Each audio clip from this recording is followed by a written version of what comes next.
with Antipasto. Yeah, this is what Angie and I like to do during the summer because this way you don't have to heat up the kitchen.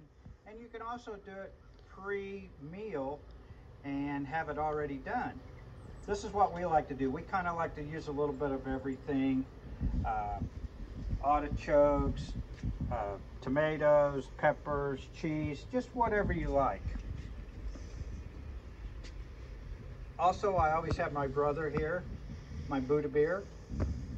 My wife and my kids think I look like him. I don't know, maybe so.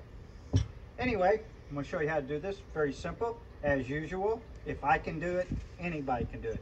Take your little skewer here, grab a little piece of cheese,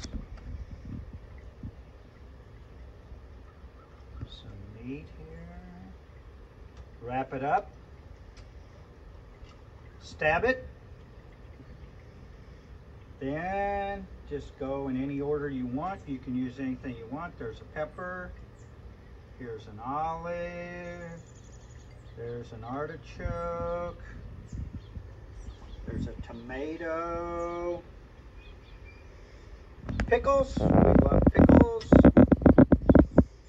and then I top it off with one more piece of meat here, just like this.